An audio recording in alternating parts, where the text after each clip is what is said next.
Hello, Butchokoy. Welcome to Nerve Style Vlog TV again. Ito yung day 2. Yung continuation ng kwentuhan natin last time na yung malamig. Pero mas malamig siya ngayong araw na to. I would say, for the normal temperatures, negative 25 or 26, maybe 27, negative 27.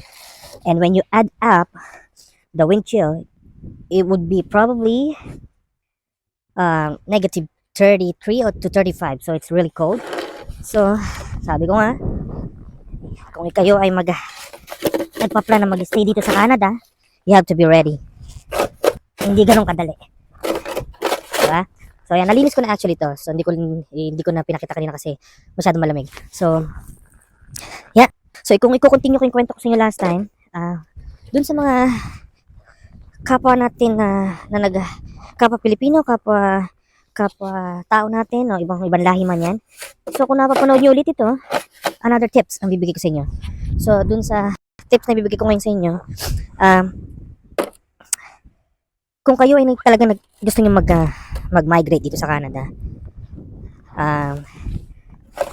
you have to be, yung first one ko is you have to be practical, di ba?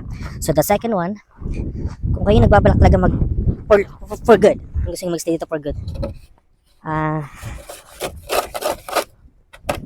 how can I say this? Kung talaga nagbabalak kayong mag-stay dito for good,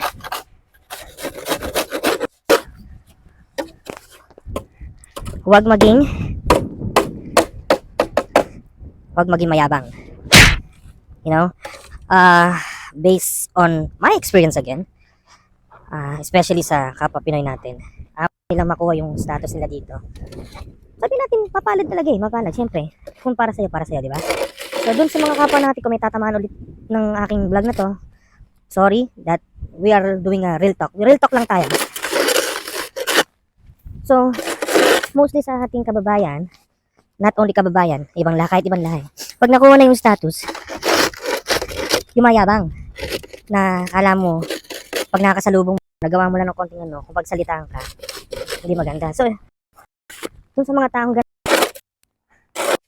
ang advice ko lang, pare-pares tayo nakakuha ng status dito. You know, it's a privilege na nakuha natin yung permanent resident, especially yung citizenship.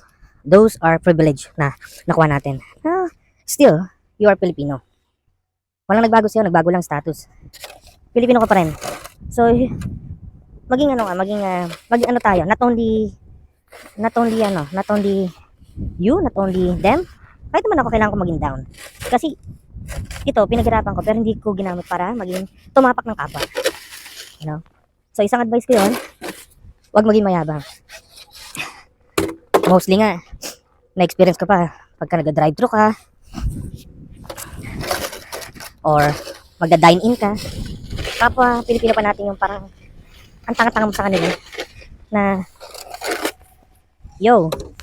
parang, pares lang tayong sampid dito sa Canada, pero, kung kung in reality, just be normal. Dahil meron na tayong status, you can step other, like yung tatapakan mo sila, o tatapakan mo yung kapwa, tatapakan mo yung bala. Just be normal. Kasi status is status, pinaghirapan natin pilit natin gusto natin makuha, pero kailangan nating maging mapagkumbaba, yung matawag doon. So, kasi pag wala ka nun, it means kaya mo lang kinuha yung status to para magyabang. Pakita mong show off. Yun. That's what we call show off. Especially pag nauwi ka ng Philippines, parang, ito na ako, no. You have to be mindful. Kasi, hindi ko lang naikwento nung una, pero kung, tinutuloy ko ngayon, yung isa sa mga tips ko, huwag maging mayabang. Kasi pare-paresan tayong naghangad na magkaroon ng status sa Canada, di ba? So, and don't play safe sometimes kasi hindi maganda. So, maganda nga nakakatulong tayo maganda yung tutulong ka nung walang kapalit. At ito, hindi ko sinasabi to dahil nagbablog lang ako. Hindi ako nagpapasikat para lang Hindi ko to sinasabi para magpasikat lang. Sinasabi ko to in reality. No? Real talk lang tayo. Yan. Sinishare ko lang kasi. Ang dami. Ay, ayoko isa-isahin kasi sabi ko nga, dun sa mga makakapanood, kung hindi ko man sila kilala, kilala ko sila, tamaan man kayo, yun ay reality. At nagpapasintabi ako, yun ay wala akong binabanggit na kahit anong pangalan o ano man yan. At yun ay para sa lahat. No? So, yeah. At the moment,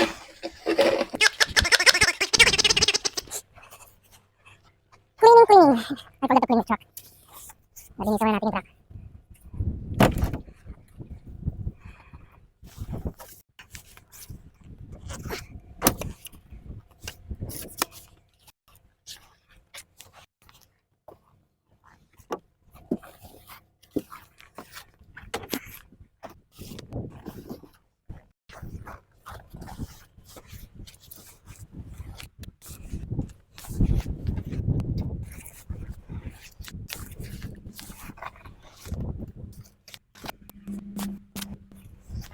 Ayan.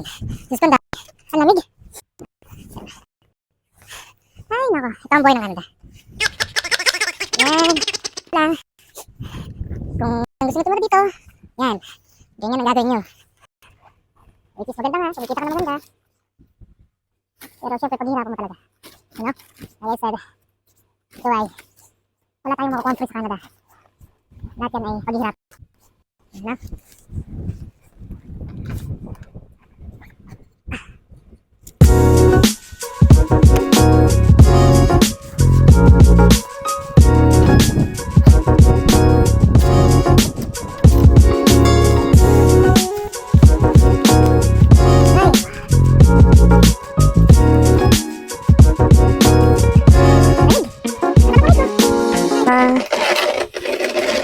Tatapusin ko lang to.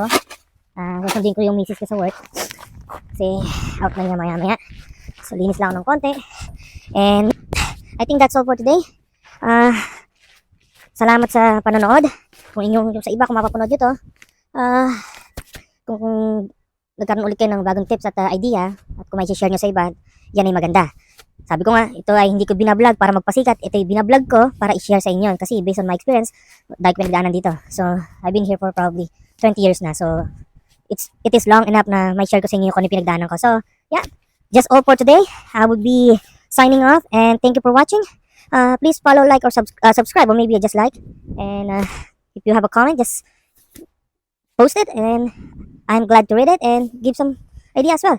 So, thank you. And Nerve Style Blog TV. I'll see you again.